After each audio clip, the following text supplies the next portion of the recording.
Hey. All right. So thanks for joining me today. So today, wanted to come with y'all to give you a conversation topic that. Hey there, Vanessa. Today I wanted to talk to you about a topic that was really kind of timely this week. In case you guys haven't ever met me before, I'm EmmaSara, and I'm from Compelled, Vibrant, and Oily, and I love my essential oils, and I'm also a holistic health coach, integrative health coach, and I am really into relational thinking and relational talks, and mind, body, spirit. We're all three in one, and so I really like to concentrate on not just the body and not just your mind. I just like to think about them all together, and that's what makes us whole people. And so anyway, this last week, I after 2 years, I hadn't had a virus or any type of illness before, not before, but in the last 2 years. And so I finally got the flu. It was so stinking frustrating because I went so long without getting sick, and the first time I got sick for a long time, it was with the flu. But it was only because I drank out of my sick husband's cup in the very middle of his flu. And so I did my very best to fight it, and I did a really, really great job. I have seen some people who got the flu that were so in the doghouse, and they were like really, really super sick. And yes, I had some moments, but I really persevered, and I'll share what I did with that on a different scope. But today I want to talk to you guys about a subject that I think we all can hear, and something that we can all identify with, and it's sometimes you have to make a mess to get things in order. Did you hear that? Sometimes you have to make a mess to get things in order. And I've been saying that statement for a really long time. My kids actually have heard it so many times. They actually, when they see me getting into a corner, like maybe, let's just face it, everybody. It doesn't matter if you have 2 kids or if you have 10 kids. Sometimes things need to be organized. And the busier we become in life, the easier it is to just kind of shove things in, maybe especially kids. They will shove things in closets, and if I'm not diligent to go and find out where all the socks are disappearing to, they might just all end up like under a chair somewhere or in a corner of a house. And so what will happen is periodically, so in this case, my kids everybody had the flu. We have a family of 9. We have 7 kids. Yes, the Passion Planner is a great thing to have. We just got one of those, and I'll mention that a little bit later. But right now, what happened was, when you go on a trip and you come back, you can probably identify you have a lot of luggage. There's a lot of things that are just kind of shoved in a corner because you're trying to get back into life after a vacation. Well, this was no vacation. We had the flu, and the household was down for a good 10 days. And when we finally got back into living again, it was like kind of coming off a trip or something. You need to reorganize things. We're behind in homeschooling. Everything gets behind. The laundry gets behind. The dishes get behind, and everything gets behind. And so anyway, by the time it was time to get in there and put my sleeves up and try to bring order to the house, it was so overwhelming. There's just times when you're just going to have to step back, and you're going to just have to look at the situation. We live in an RV. We've been living in the RV for the last 2 years. We had a beautiful home in the country. We sold all of our stuff. We edited our life, and we're, quote unquote, living the American dream. We're living in our RV. We've done a lot of traveling. We've met a lot of people along the way. And we have helped a lot of people along the way. We've helped a lot of parents, and especially mothers who have felt like they were drowning in their circumstances because we arrived when they were in the middle of just knee deep in stuff that was over their head and overwhelming. And that's why I'm actually doing the scope. I'm doing the scope to help you all out when you get into that predicament where you see there's something in your life, whether it's a closet or maybe it's something relational. Maybe it's with your husband, or maybe it's with your wife, where you have to get knee deep in and put your sleeves up and get down to some dirty work so that way you can make a mess so that you can change things. Then this scope is for you, because sometimes you have to make a mess to get things in order. And I want you to remind yourself that next time you're having to deal with an issue with your spouse and you're thinking, this stinks, I don't really want to deal with this issue. let's just be real. I mean, there's a lot of times, well, my husband and I will be in, a conversation or something, and I'm sharing my heart with him, and, some guys like to fix things, and they don't maybe all the time feel like they can fix what their wife is bringing to them, but it's not necessarily about fixing the problem as much as it is about recognizing that there is a mess that needs to be organized. And so you can use this scope today for real problems, real issues, real relational issues, and you can use this scope today for, just physical things, with dealing with messes, dealing with closets, dealing with laundry, dealing with whatever it is that you need to persevere through.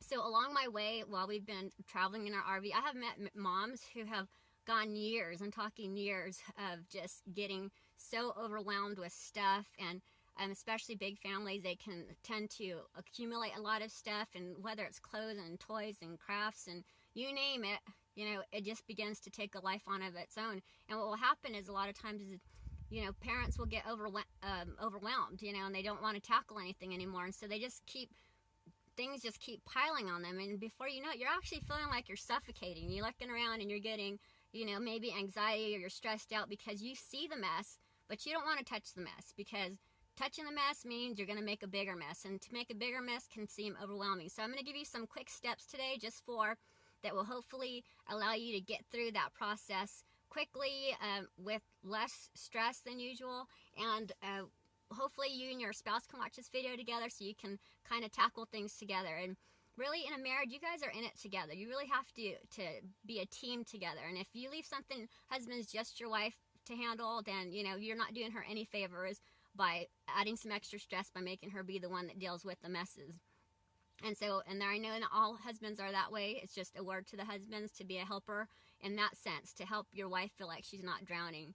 And so the first thing is, when you go into, whether it's relational and your spouse wants to talk to you about something that's really deep and important to them, or if it's a bedroom or a living room or a project that you need to go tackle, the very first thing you want to do is just focus on the complete project. So before you even say anything to communicate, before you do anything to start tearing out boxes from the closet or looking through piles, the very first thing you need to do is just stop and mentally focus on the completed project. Because what will happen is, if you just look at the mess in front of you, you might just throw in the towel and say, let's just go out to eat instead, because it's a lot easier to go out and not have to deal with your problems. So the very first thing you want to do is focus on the complete project. That's right, focus on the completed project. So right when you're going in, you're not going to be thinking about, knee deep and, oh my goodness, the mess around, or the relational mess. You're going to be thinking the complete project. So the complete project, just to break it down for you, it might just be,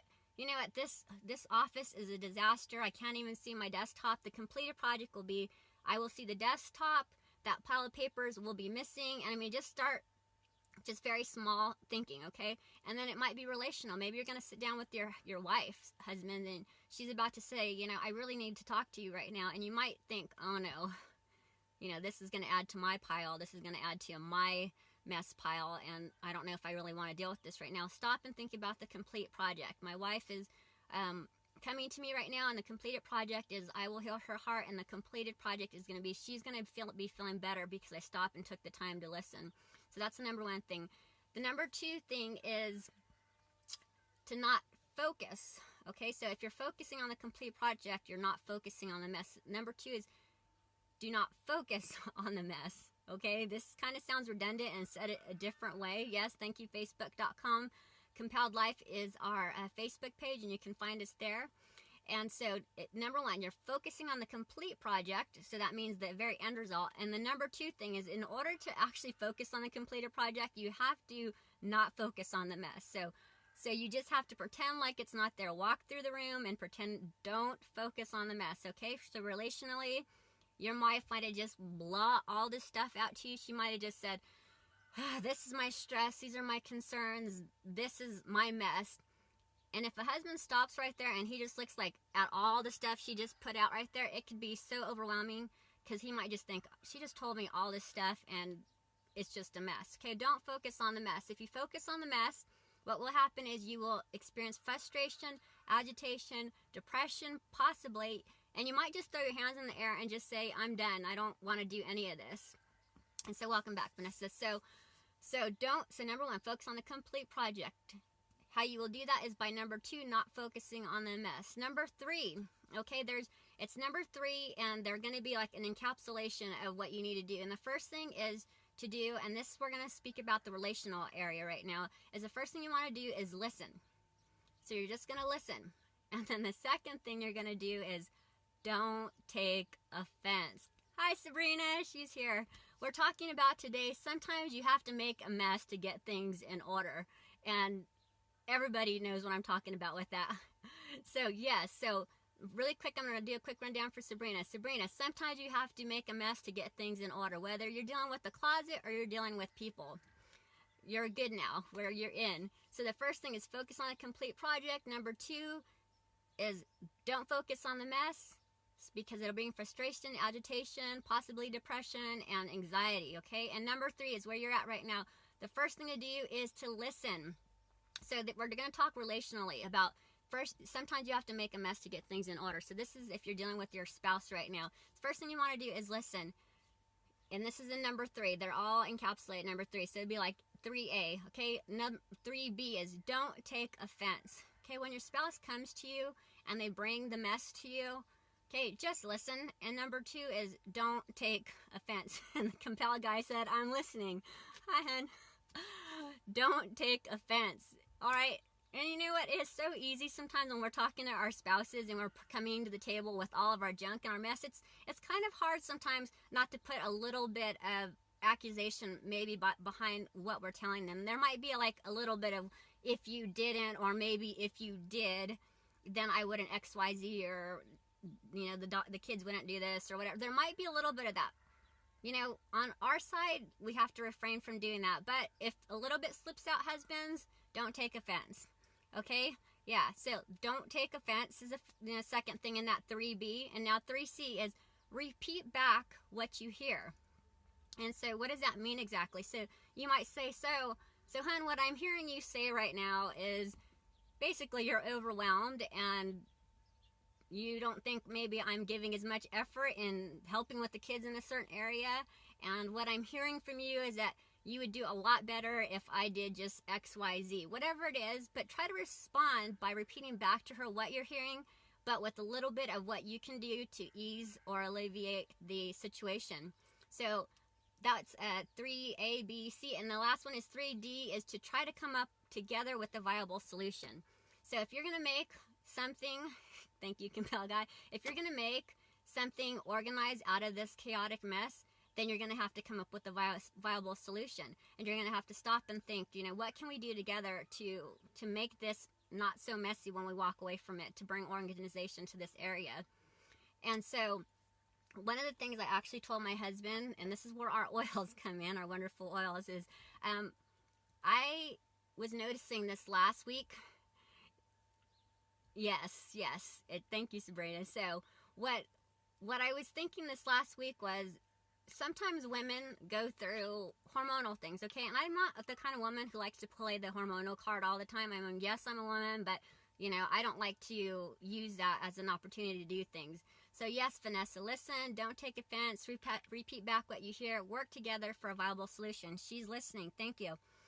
Another thing is, too, when you're going to go in, and sometimes this is just the truth. Sometimes I can go into my kitchen and say nothing has changed, just me, okay? There's nothing changed. Same kitchen, same situation, different day. One day I can walk into that kitchen and just go in there and be ready to work, see a couple of messes, and just take care of it. And there's other days I walk into that kitchen and I'm like, this is out of control, and this needs to be cleaned, and this is looking too dirty, or this is, and I get really detail orientated.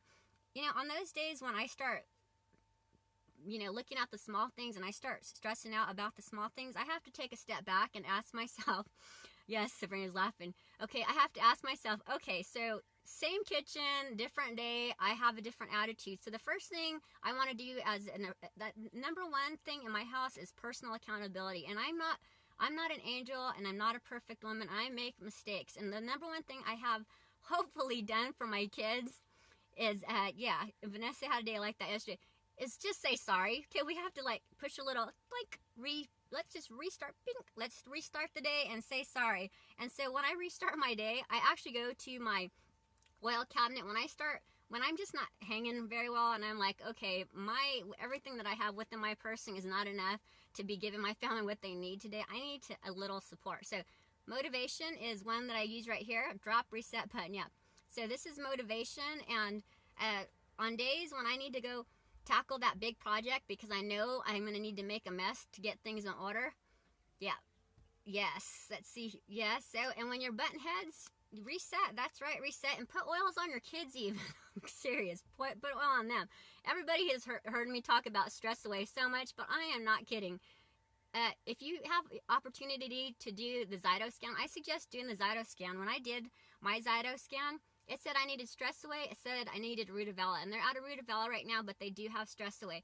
And I seriously put a couple of drops on my tongue. I rubbed some on my back, and I actually told my husband this. I said, you know, when I realized that I was PMSing a couple weeks ago and I was having a bad day, I actually told him, and I gave him this permission. I said, "Hun, if you look on the calendar and you see what time of month this is, and you know that I'm going to be like more stressed than usual, I will have less grace than usual." And it's just the truth, you know. Like I don't like to be an ungracious woman, but there are times when I am, and you know, I don't want to be that kind of woman. But when I am, I told my husband, if I want to have this conversation with you, this courageous conversation, it is okay if you look at the calendar and you say, well, it looks like this might be that week. Remind me, and I will go, and I told him this, I will go get stress away, I will go get my motivation, I will oil myself up, give myself 10 to 20 minutes before I go talk to him. That is being fair to your spouses, ladies, okay? It's just being fair, okay? Because once I go there, I am now on even ground. I can think clearly. I can go without hopefully being accusatory. So very quickly here, what I wanted to talk to you really quick was one of my friends came up with this little card, and I have one. Fair warning, exactly, okay?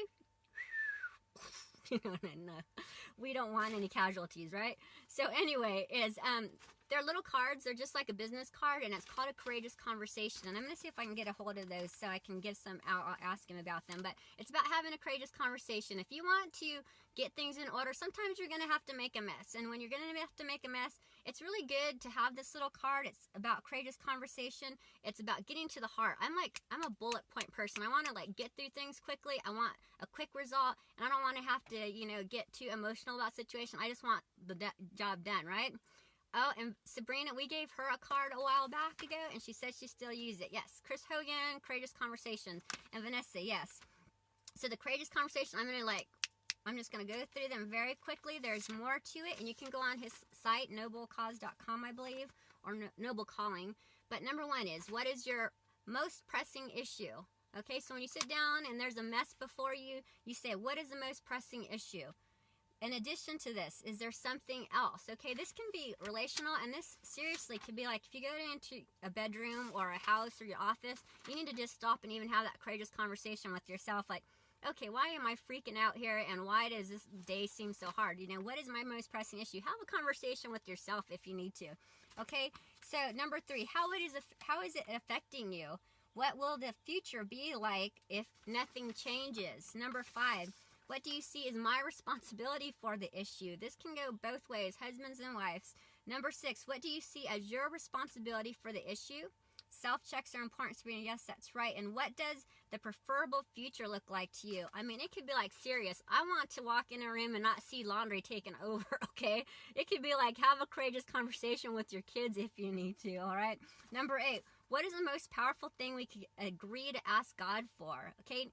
We can ask God for things all day long and just kind of, you know, suck our thumbs or whatever. But seriously, what is the most powerful thing? The key word there is, what is the most powerful thing can you ask God for? Number nine, and this is all within the courageous conversation here, and I'm just reading the notes to you. And number nine, based upon the above, what is one thing that we cannot fail to do? Okay, courageous laundry conversation. Yeah, stinking laundry.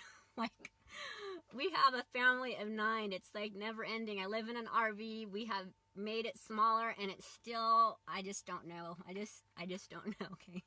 Number 10, what practical steps must we take to make this happen? That is what I call about coming down to your viable solution. That's number 3D, okay? What is the laundry monster, Sabrina? Oh my goodness, I have edited And this morning I went to the RV and I spent 3 hours organizing whatever, and then I went into the shower, which is not even a shower in an RV, it's just a laundry area, and I looked at my son. I was like, I thought I put it all away. Okay, that's it. It's the laundry monster, but it is a situation we have to think about this, okay? Every single day we have to make decisions, and laundry and feeding families and keeping people clean. And if you have a business, seriously, you know what I mean? You have to deal with this every single day. And so I'm hopefully just going to give you some tools. You know, this scope will be available on catch.me, and I'm at Compelled Health. You can watch it later on. If you need to re-watch it again, okay, if you're having a down day, check out the scope again. So number 4 is declutter often. What does that mean exactly? That means don't wait till it gets so crazy that you feel like you're going crazy. And so that means with your relationships, okay? Don't wait till you pop your top with your spouse before you go talk to him because you've had it up to here and now you're going to say something. That's not the time. The time is to do it in little portions. So declutter often. So if it means like once a week, say you know, like every Sunday, I don't have it with me right now, but my husband and I heard about the Passion Planner. So many people on Young Living are using it right now, and Dr. Jim Bob Hagerton suggested it. It's Passion Planner, I think it's .com. Anyway, him and I got these Passion Planners together, and that's hatch.me. Compelled Health is where you're going to find the rest of these. But anyway, when you can get into sync with your husband and get your planner together with your husband, and the Passion Planner is so neat because I'll maybe do a scope about that, but you actually have to dream a little bit in order to even have this planner going. And so when you see, my husband and I went out on a dinner date this last week, and he brought his Passion Planner, I brought mine, and then we had to look and see what was important to each other. Like, what's on your Passion Planner? What's on your Passion Planner? What's the most important thing for you to accomplish this week? And so when we sat there, it was so nice because I was able to look at his dream for the week and think, you know, how am I going to be able to help him accomplish that? And he was able to look at my planner and say, how am I going to be able to help her accomplish that? Marriage is 100%. For these people who say marriage is a 50-50, you are always going to be wanting, you're always going to be lacking, and you're always going to be thinking that you're giving more. If you just give 100%, that's all you can give, and you've done your job. So anyway, sometimes you have to make a mess to get things in order. Don't forget that. So when you walk into a relational problem, you know, instead of getting all frustrated and agitated or like not wanting to deal with it, no, it's 150 on both sides. I like that, Sabrina. It's 1,000%. You know what I'm saying? It's like it has to be so much more than, you know, just a small amount, or I've given my 25 or I've given my 10. You have to give everything that you have. Everything that you have. Okay, comparatively, my marriage would seem pretty great comparatively to most. Okay, but my kids live with us, okay? And they're probably not thinking it's the best marriage in the world, okay? Because they only know what they see, all right? Because that is just the real deal, okay? Is we have to work out things. My husband is around me a lot. He's retired, and so we're around each other a lot. And when you're around your spouse a lot more than like the people who are gone 50 to 60 hours a week, I'm going to guarantee you're going to have a lot more to talk about, okay? And not always on the positive end than most people. So sometimes you have to make a mess to get things in order. And so that you have to be willing to not clam up with your spouse. You have to be willing to be honest with yourself and to approach them not ready to tear off their heads and not ready to just shut them out. You need to listen. So really quickly, sometimes you have to make a mess to get things in order. Number 1, focus on the completed project. Whether that's a completed project of seeing the office tabletop and seeing the cubbies cleared, then that's a completed project goal. Maybe it's having your wife not be teary-eyed by the time you walk out and leave the room with a smile. Whatever it is, have in your mind what the focus is and the goal of whatever it is, the project that it is in front of you. Number 2 is do not focus on the mess. If you focus on the mess, you're seriously just going to want to keep your hands in the air and keep on rolling to somewhere that's funner or somewhere that's mentally not as stressful. So don't focus on the mess. You'll just get frustrated and agitated, okay? Number 3, and part of that number 2 is if you want to even right there stop and get your oils to not focus on the mess. If you need help, motivation, stress away, maybe Valor. Valor's a really good oil if you need to focus on, it will help calm you, but will also help you get really focused. So that's another good one is Valor. So number 3 is A through D, okay? Listen, don't take offense, repeat back what you hear, and try to come up with a viable solution. You know what? You can do that with your kids too. You can use these steps when your kid comes with a messy situation and she said and they did and you can just actually even use these steps to deal with them and help them to look at, okay, what is the complete, what do you want to happen with this situation? Okay, let's not focus on the mess here. You can actually use these steps with your kids too. So listen, don't take offense, repeat back what you hear, and come up with a viable solution. And number 4, okay, 1, 2, 3, 4, very easy, is declutter often. What does that mean? That means don't wait till a mess gets so humongous and ginormous that you don't even want to touch it. And in the meantime, it's affecting and impacting your life negatively every day. So thank you for joining me today. I'm EmmaSara. You can find me at Compelled Health. Vanessa likes like laundry. Yes. Yes. Life is like a laundry bin. It just never ends. You know, the piles, they keep coming, and we need clean clothes though, you know? You need clean clothes, what can I say, okay? So sometimes you have to make a mess to get things in order. Thanks so much for tuning in. I will have this available on our catch count a little bit later, and thank you so much for stopping in. I'm EmmaSara. Bye.